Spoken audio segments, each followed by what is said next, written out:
KTO Radio présente À haute voix,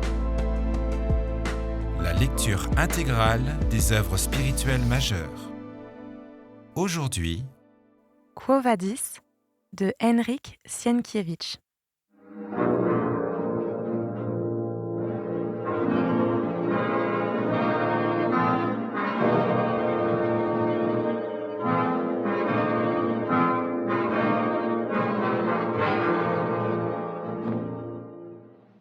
Au bout d'un moment, le grec, ayant remarqué que le jeune patricien s'était quelque peu calmé, reprit. « J'ai été à 2 doigts de la mort, mais je l'ai regardé avec le même calme que Socrate. Non, Seigneur, je n'ai pas dit que je renonçais à chercher la jeune fille. J'ai seulement voulu te dire que sa recherche m'expose maintenant à un grand danger. Tu as douté en son temps de l'existence d'un certain Eurysus, et bien que tu aies pu voir de tes propres yeux que le fils de mon père t'avait dit la vérité, tu me soupçonnes maintenant d'avoir inventé Glaucus. Hélas, non. Pour qu'il ne soit qu'une invention, pour que je puisse me mouvoir en toute sécurité parmi les chrétiens comme je le faisais jadis, je donnerais volontiers cette pauvre vieille esclave que j'ai achetée il y a 3 jours pour qu'elle ait soin de mon âge et de mon infirmité. Mais Glaucus est en vie, Seigneur. Et s'il me voit un beau jour, toi, tu ne me verras plus jamais. Et en ce cas, qui donc te retrouvera la jeune fille ? » Il se tut de nouveau et se mit à essuyer ses larmes. Puis il continua. « Tant que Glaucus vit, comment dois-je la rechercher ? Quand je peux à tout instant tomber sur lui ? Et si je tombe sur lui, je suis perdue. Et toutes mes recherches auront été vaines. Où veux-tu en venir ? Quelle est la solution ? Que veux-tu entreprendre ? demanda Vinicius. Aristote nous apprend qu'il faut sacrifier les choses moindres aux plus grandes. Et le roi Priam disait souvent que la vieillesse est un lourd fardeau. Or, le fardeau de la vieillesse et des malheurs écrase Glaucus depuis longtemps, et si lourdement que la mort serait pour lui un bienfait. Qu'est-ce donc que la mort, selon Sénèque, sinon une délivrance ? Fais le pitre avec Pétrone, mais pas avec moi, et parle. Que veux-tu ? Si la vertu est une pitrerie, alors que les dieux me permettent de rester pitre pour toujours. Je veux, Seigneur, supprimer Glaucus, car tant qu'il vivra, et ma vie et mes recherches seront constamment en péril. Un gage des hommes qui le tueront à coups de bâton, je les paierai. Ils t'écorcheront, Seigneur, et plus tard, ils exploiteront le secret. Il y a à Rome autant de scélérats que de grains de sable dans l'arène. Mais tu ne croiras pas combien ils en chérissent lorsqu'un honnête homme a besoin de faire appel à leur scélératesse. Non, illustre tribun. Et si les vigiles saisissaient les brigands au moment même du meurtre ? Les meurtriers avoueraient sans nul doute qui les a engagés, et tu aurais des ennuis. Moi, ils ne me dénonceront pas car je ne leur donnerai pas mon nom. Tu as tort de ne pas avoir confiance en moi, car, même mis à part ma probité, n'oublie pas que 2 autres choses entrent ici en ligne de compte. Ma propre peau et la récompense que tu m'as promise. Tu as besoin de combien ? J'ai besoin de 1000 sesterces. Car, note cela, Seigneur, je dois trouver des coquins honnêtes, des individus qui, après avoir empoché les arts, ne disparaîtront pas avec sans laisser de traces. À bon travail, bon salaire. Il ne serait pas mauvais de me donner quelque chose à moi aussi pour me consoler de la perte de Glaucus, à cause de laquelle je verserai bien des larmes de regret. Je prends les dieux à témoin de la force avec laquelle je l'aimais.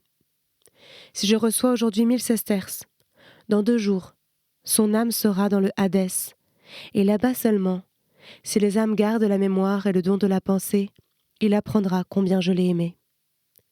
Je trouverai des hommes dès aujourd'hui, et je les avertirai qu'à partir de demain soir, je leur retrancherai 100 sesterces pour chaque jour de la vie de Glaucus. J'ai également une idée qui me semble excellente. Vinicius promit une fois de plus à Chilon la somme réclamée, mais lui interdit de lui parler encore de Glaucus. Il lui demanda par contre s'il lui apportait d'autres nouvelles, où il avait été pendant tout ce temps, ce qu'il avait vu et ce qu'il avait découvert. Mais Chilon n'avait pas grand-chose de nouveau à lui dire. Il avait été dans 2 autres maisons de prière, et il avait attentivement observé tout le monde, et surtout les femmes. mais il n'en avait remarqué aucune qui ressemblât à Ligie. Les chrétiens le considéraient comme l'un des leurs et, depuis qu'il avait donné l'argent pour le rachat du fils d'Euryssus, ils le vénéraient comme quelqu'un qui suivait les traces de Chrestos. Il avait aussi appris d'eux qu'un grand législateur, un certain Paul de Tarse, se trouvait à Rome, emprisonné à la suite d'une plainte portée contre lui par les Juifs. Il avait donc décidé de faire sa connaissance. Mais une autre nouvelle l'avait le plus réjoui. Celle que le prêtre suprême de toute la secte, qui fut un disciple de Christ et auquel ce dernier a confié la garde des chrétiens du monde entier, allait d'un moment à l'autre arriver à Rome. Tous les chrétiens voudront naturellement le voir et entendre ses enseignements. Il y aura de grandes réunions auxquelles Chilon prendra part, et qui plus est, comme il est facile de se cacher dans la foule, ils y emmèneraient donc Vinicius. Alors, ils y retrouveraient certainement Ligie. Une fois que l'on aurait supprimé Glaucus, ce ne serait même pas très dangereux. Quant à se venger, les chrétiens eux aussi se vengeraient évidemment, mais en général, c'étaient des gens paisibles. Là, Chilon commença à raconter avec un certain étonnement qu'il n'avait jamais remarqué des chrétiens se livrer à la débauche, empoisonner les puits et les fontaines, être des ennemis du genre humain, adorer un âne ou se nourrir de chair d'enfant. Non. Cela, il ne l'avait pas vu. On trouverait assurément parmi eux des gens qui, pour de l'argent, supprimeraient Glaucus, mais autant qu'ils le sachent, leur doctrine ne les encourageait pas au crime, et même, elle leur commandait de pardonner les offenses. Vinicius, pour sa part, se remémora ce que Pomponia Graecina lui avait dit chez Actée. Aussi écoutait-il dans l'ensemble avec joie les paroles de Chilon. Bien que le sentiment qu'il portait à Ligie revêtît les apparences de la haine, il éprouvait un soulagement à entendre dire que la religion qu'elle et Pomponia professaient n'était ni criminelle ni obscène. Il eut cependant le vague sentiment que c'était justement elle, que c'était cette mystérieuse adoration du Christ, inconnue de lui, qui avait dressé un mur entre lui et Ligie. Aussi commença-t-il à craindre cette religion et en même temps à la haïr.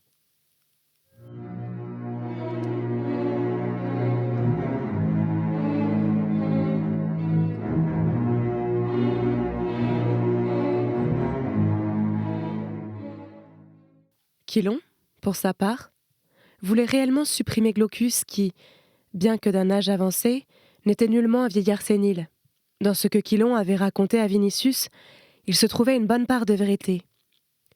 Il avait, en son temps, connu Glaucus, l'avait trahi, l'avait vendu à des brigands, l'avait séparé de sa famille, spolié de ses biens et livré à des assassins.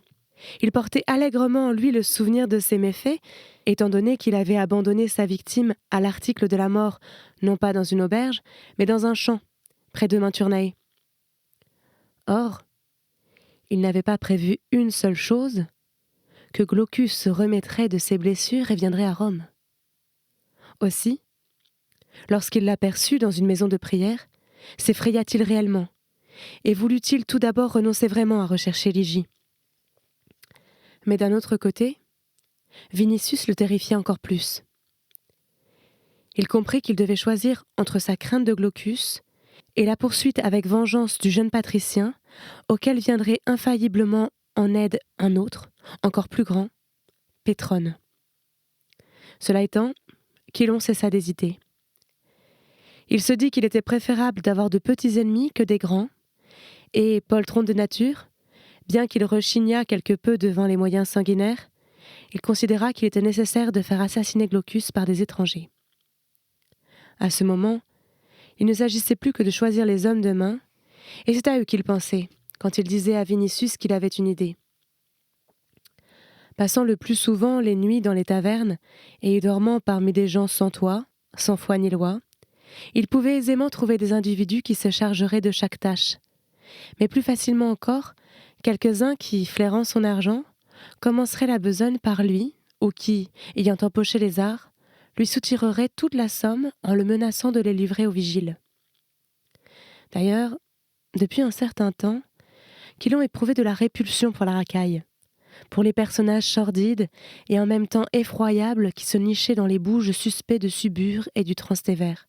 Mesurant tout à son aune et n'ayant pas approfondi suffisamment la nature des chrétiens ni leur doctrine, il pensait que, parmi eux également, il en trouverait quelques-uns qui deviendraient des instruments dociles entre ses mains. Et, comme il lui semblait plus honnête que ceux qu'il avait l'habitude de côtoyer, il décida de se rendre auprès d'eux et de leur présenter la chose de manière à ce qu'ils s'en chargent non seulement pour de l'argent, mais aussi par zèle. Dans ce but, il se rendit le soir chez Euryssus, qu'il savait lui être dévoué de toute son âme et qui ferait tout pour l'aider. Mais prudent de nature, il ne pensait en aucun cas lui dévoiler ses véritables intentions qui, d'ailleurs, seraient en contradiction flagrante avec la croyance du vieillard en la vertu et en la piété de son bienfaiteur. Il voulait avoir des gens prêts à tout et avec lesquels il s'entendrait sur l'affaire de façon que, par égard pour eux-mêmes, ils en gardent à jamais le secret. Ayant racheté son fils, le vieil Euryssus avait pris à bail une de ces petites boutiques qui pullulaient dans les parages du Circus Maximus, afin d'y vendre aux spectateurs des courses, des olives, des fèves, de l'azime et de l'eau sucrée au miel. Chilon le trouva chez lui, en train d'arranger sa petite boutique, et, l'ayant salué au nom du Christ, il commença à lui parler de l'affaire qu'il avait amenée chez lui. Comme il avait rendu service à lui et à son fils, il comptait sur leur reconnaissance. Il avait besoin de 2 ou 3 hommes forts et courageux pour écarter le danger qui menaçait non seulement lui-même, mais aussi tous les chrétiens. Il était à vrai dire pauvre, car il avait donné à Euryssus presque tout ce qu'il possédait. Néanmoins, il paierait ses gens pour leur service, à condition qu'ils lui fissent confiance et accomplissent exactement ce qu'il leur commanderait de faire. Euryssus et son fils Quartus l'écoutaient, comme on écoute un bienfaiteur, presque à genoux. Ils lui déclarèrent aussi qu'ils étaient eux-mêmes prêts à exécuter tout ce qu'il exigerait, convaincus qu'un saint homme comme lui ne pouvait demander des actes qui ne seraient pas conformes aux enseignements du Christ. Chilon les assura qu'il en était bien ainsi et, levant les yeux au ciel, il sembla prier. En réalité, il se demandait s'il était bon d'accepter leur offre, qui aurait pu lui économiser 1000 sesterces. Réflexion faite, il la rejeta. Euryssus était un vieillard moins accablé par l'âge qu'épuisé par les soucis et la maladie. Quartus avait 16 ans. Chilon, lui, avait besoin d'hommes adroits, mais avant tout robustes. Quant aux 1000 sesterces, il espérait bien, grâce à l'idée qui lui était venue, pouvoir en tout cas en épargner une bonne part. Ils insistèrent encore, mais lorsque Chilon eut refusé catégoriquement, ils en prirent leur parti. Quartus dit alors : « Je connais le boulanger Demas, seigneur, chez lequel travaillent aux meules des esclaves et des journaliers. L'un de ces derniers est si fort qu'il pourrait travailler non pas pour 2 mais pour 4. Je l'ai vu moi-même soulever des pierres que 4 hommes n'avaient pu déplacer. Si c'est un homme qui vit dans la crainte de Dieu et capable de se sacrifier pour ses frères, alors fais-le-moi connaître, dit Chilon. C'est un chrétien, Seigneur, répondit Quartus, car ce sont pour la plupart des chrétiens qui travaillent chez Demas. Il y a là des ouvriers de nuit et de jour. Celui-ci fait partie des ouvriers de nuit. Si nous y allions maintenant, nous arriverions pour le repas du soir, et tu pourrais lui parler en toute liberté. Demas habite à proximité de l'Emporium. Chilon accepta avec empressement. L'Emporium se trouvait au pied de l'Aventin, par conséquent, pas très loin du Grand Cirque. On pouvait, sans avoir à contourner les collines, y aller en longeant le fleuve et en passant par le porticus Amelia, ce qui raccourcissait encore davantage le chemin. « Je suis vieux », dit Chilon lorsqu'ils entrèrent sous la colonnade, « et j'ai parfois des trous de mémoire. Oui, notre Christ a été livré à ses ennemis par un de ses disciples, mais je n'arrive plus à ce moment à me rappeler le nom du traître. »« Judas, Seigneur, qui s'est pendu, » répondit Quartus, qui, en son fort intérieur, s'étonnait qu'on pût ne pas se souvenir de ce nom. « Ah oui, Judas. Je te remercie, » dit Chilon. Ils continuèrent leur chemin en silence. Arrivés à l'Emporium, qui était déjà fermé, ils le dépassèrent, contournèrent les greniers où l'on distribuait le blé au peuple, tournèrent à gauche, vers les maisons qui bordaient la Via Ostiensis, jusqu'à la colline Testatius et au Forum Pistorium. Là, ils s'arrêtèrent devant un bâtiment en bois à l'intérieur duquel on entendait le bruit des meules. Quartus entra dans le bâtiment. Chilon, qui n'aimait pas se montrer devant un plus grand nombre de gens et qui craignait toujours de tomber par quelque hasard sur le médecin Glaucus, resta dehors. « Je suis curieux de voir cet Hercule qui sert de meunier », se disait-il en regardant la lune qui brillait avec éclat. « Si c'est un scélérat et un homme intelligent, il me coûtera un peu. Si c'est un chrétien vertueux mais stupide, il me fera tout ce que je lui demanderai pour rien. » Ces réflexions furent interrompues par l'arrivée de Quartus, qui était sorti du bâtiment avec un autre homme, vêtu d'une seule tunique appelée exomis, coupée de telle façon que l'épaule droite et le côté droit du torse étaient nus. Un tel vêtement, qui laissait en pleine liberté de mouvement, était porté surtout par les ouvriers. Chilon, ayant jeté un coup d'œil sur le nouveau venu, poussa un soupir de soulagement. De sa vie, en effet, il n'avait vu pareille épaule et pareil torse. « Voici, Seigneur, annonça Quartus, le frère que tu désirais voir. Que la paix du Christ soit avec toi, dit Chilon. Toi, Quartus, dis à ce frère si je mérite qu'on me croie et qu'on me fasse confiance. Puis rentre chez toi au nom de Dieu, car il ne faut pas laisser seul ton vieux père. C'est un saint homme, déclara Quartus, qui a donné tout son bien pour moi, qu'il ne connaissait pas, pour me racheter de l'esclavage. Que notre Seigneur, notre Sauveur, lui prépare sa récompense dans le ciel. » À ces mots, l'énorme ouvrier s'inclina et baisa la main de Chilon. « Quel est ton prénom, frère ?» demanda Chilon. « Au saint baptême, on m'a donné, père, le prénom d'Urbain. »« Urbain, mon frère, as-tu le temps de parler librement avec moi ? Notre travail reprend à minuit. En ce moment, on ne fait que nous préparer notre souper. Nous avons donc assez de temps.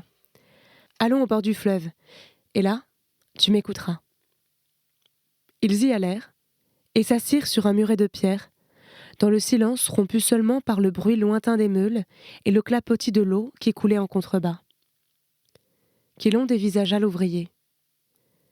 Malgré une expression quelque peu menaçante et triste, comme celle que l'on remarquait habituellement sur le visage des barbares de Rome, le sien lui sembla empreint de bonhomie et de sincérité. « C'est bien cela, se dit-il. C'est un homme bon et stupide qui tuera Glaucus gratuitement. » Après quoi il lui demanda : « Urbain, aimes-tu le Christ ? » « Je l'aime de toute mon âme, de tout mon cœur, » répondit l'ouvrier. « Et tes frères ? Et tes sœurs qui t'ont appris la vérité et la foi dans le Christ ? Je les aime aussi, mon père. Alors que la paix soit avec toi. Et avec toi, mon père. » Il se fit de nouveau un silence, troublé seulement par le grondement lointain des meules et le clapotis des eaux du fleuve en contrebas. Tout en contemplant le clair de lune, Chilon se mit à mi-voix et lentement à parler de la mort du Christ. Il parlait comme s'il ne se fût pas adressé à Urbain, mais comme s'il eût ressassé dans son esprit cette mort, ou comme s'il eût divulgué son secret à la ville endormie. Il y avait en cela quelque chose d'émouvant et en même temps de solennel. L'ouvrier pleurait, et lorsque Chilon commença à gémir et à déplorer qu'il n'y eût, au moment de la mort du Sauveur, personne pour le défendre, sinon de la crucifixion, du moins des insultes des soldats et des Juifs, les énormes poings du barbare se resserrèrent de chagrin et de rage contenue. La mort l'émouvait seulement, mais à la pensée de cette populace se moquant de l'agneau cloué à la croix, toute son âme d'homme simple s'insurgeait et une folle envie de vengeance lui venait. Chilon lui demanda alors à brûle-pourpoint : « Urbain, sais-tu qui était Judas ? » « Je sais. Mais il s'est pendu, » s'écria l'ouvrier. Il y avait dans sa voix comme un regret, que le traître se fût fait justice lui-même et ne pût tomber dans ses mains. Chilon continua. « Et si pourtant il ne s'était pas pendu ? Et si quelques chrétiens le rencontraient, ne devrait-il pas venger la passion, le sang et la mort du Sauveur? Qui ne le ferait-il pas, mon Père? La paix soit avec toi, fidèle serviteur de l'agneau. Oui, on peut pardonner les offenses qu'on nous fait, mais qui a le droit de pardonner les offenses faites à Dieu? Tout comme le serpent engendre un serpent, la colère fait naître la colère, et la trahison. Du venin de Judas est né un autre traître. Et tout comme l'autre a livré le Sauveur aux Juifs et aux soldats romains, celui-ci, qui vit parmi nous, veut livrer ses brebis aux loups. Et si personne ne prévient la trahison, si personne n'écrase à temps la tête du serpent, nous serons tous perdus. Et avec nous disparaîtra la gloire de l'agneau. L'ouvrier le regardait avec une inquiétude extrême, comme s'il ne réalisait pas ce qu'il entendait. Le grec, de son côté, se couvrant la tête d'un pan de son manteau, se mit à répéter d'une voix sépulcrale : « Malheur à vous, serviteurs du vrai Dieu. Malheur à vous, chrétiens et chrétiennes. » Et de nouveau le silence plana. Et de nouveau, on n'entendit que le grondement des meules, le chant assourdi des meuniers et le bruissement du fleuve. « Mon père, » demanda enfin l'ouvrier, « quel est ce traître ?» Quilon baissa la tête. « Quel est ce traître ? Le fils de Judas, le fils de son venin, qui fait semblant d'être chrétien et ne fréquente les maisons de prière que pour accuser devant César les chrétiens de ne pas le reconnaître comme un dieu, d'empoisonner les fontaines, d'assassiner les enfants et de vouloir détruire la ville afin de ne pas y laisser pierre sur pierre. Dans quelques jours, l'ordre sera donné aux prétoriens d'écrouer les vieillards, les femmes et les enfants, et de les conduire à la mort comme on a fait avec les esclaves de Pedanius Secundus. Et tout cela, c'est à ce second Judas qu'on le devra. Mais si nul n'a châtié le premier, si nul n'en a tiré vengeance, si nul n'a pris la défense du Christ à l'heure de son supplice, qui donc voudra châtier celui-ci ? Qui écrasera la tête du serpent avant que César ne l'entende ? Qui le supprimera ? Qui sauvera de leur perte nos frères et la foi dans le Christ ? Urbain, qui était jusqu'alors resté assis sur le cuvelage de pierre, se leva brusquement et dit : « Moi, je le ferai, mon père. » Quilon se leva lui aussi. Il regarda le visage de l'ouvrier dans la clarté de la lune, puis, tendant le bras, il posa lentement sa main sur sa tête. « Va parmi les chrétiens, » dit-il d'un ton solennel. « Va dans les maisons de prière et interroge nos frères sur Glaucus, le médecin. Et lorsqu'ils te l'auront indiqué, alors, au nom du Christ, tue-le. » « Sur Glaucus » répéta l'ouvrier comme s'il voulait graver ce nom dans sa mémoire. « Le connaîtrais-tu ? » ?»« Non, je ne le connais pas. Il y a dans tout Rome des milliers de chrétiens, et ils ne se connaissent pas tous. Mais demain, tous nos frères et sœurs, sans exception, se réuniront la nuit à l'Ostrianum, étant donné qu'est arrivé le grand apôtre du Christ, et c'est là qu'il prêchera. Là, nos frères me montreront Glaucus. » « À l'Ostrianum » demanda Quilon. « Mais c'est hors des portes de la ville. »« Les frères et toutes les sœurs. La nuit. Hors des portes. À l'Ostrianum. »« Oui, mon père. C'est notre cimetière, entre la Via Salaria et Nomentana. Ne sais-tu pas que le grand apôtre doit y prêcher ? »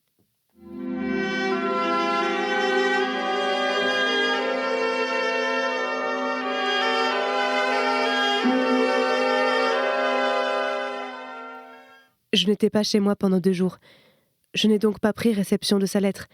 Et j'ignorais où se trouvait l'Ostrianum, parce que je suis arrivée il n'y a pas si longtemps de Corinthe, où je dirige la communauté chrétienne. Mais oui, c'est bien cela. Et puisque le Christ t'a inspiré, tu iras la nuit, mon fils, à l'Ostrianum, et tu y trouveras parmi nos frères Glaucus, et tu le tueras en revenant en ville, et tu obtiendras ainsi la rémission de tous tes péchés. Et maintenant, que la paix soit avec toi. Mon père, je t'écoute, serviteur de l'agneau. Le visage de l'ouvrier reflétait l'embarras.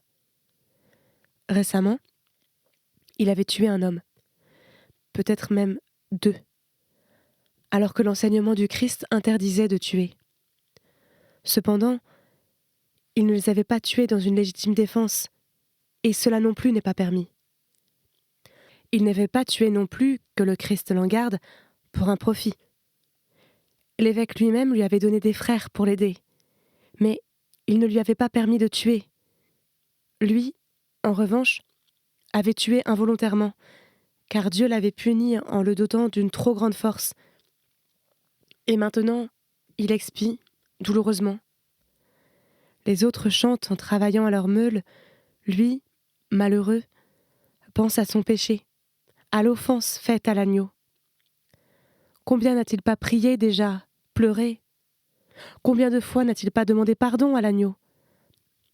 Il sent qu'il ne s'est pas jusqu'à présent assez repenti. Et voilà qu'il a de nouveau promis de tuer le traître. Bien, on ne peut pardonner que les offenses qu'on nous fait à nous, donc je le tuerai, fût-ce aux yeux de tous les frères et sœurs qui seront demain à l'Ostrianum, mais que Glaucus soit d'abord condamné par les aînés d'entre les frères, par l'évêque ou par l'apôtre. Tuer, ce n'est pas grand-chose. Tuer un traître est même agréable à faire, comme on tue un loup ou un ours. Mais si jamais Glaucus était innocent, comment prendre sur sa conscience un nouveau meurtre, un nouveau péché et une nouvelle offense faite à l'agneau? Nous n'avons plus le temps d'attendre un jugement, mon fils, rétorqua Chilon. Car le traître se rendra directement de l'Ostrianum à Antium pour voir César, ou bien se réfugiera dans la maison d'un patricien au service duquel il est. Mais je vais te donner un signe, et lorsque tu le montreras après avoir tué Glaucus, et l'évêque et le grand apôtre béniront ton acte. Cela dit, il sortit une pièce, se mit à chercher derrière sa ceinture un couteau, puis l'ayant trouvé, de la pointe de la lame, il grava une croix sur le sesterce et le tendit à l'ouvrier. Voilà la condamnation de Glaucus et le signe pour toi. Lorsque, après avoir supprimé Glaucus, tu le montreras à l'évêque, il te pardonnera également l'autre meurtre que tu as commis sans le vouloir. C'était À haute voix, une émission de KTO Radio. Aujourd'hui, Quo Vadis. Lecture, Marie Rambaud.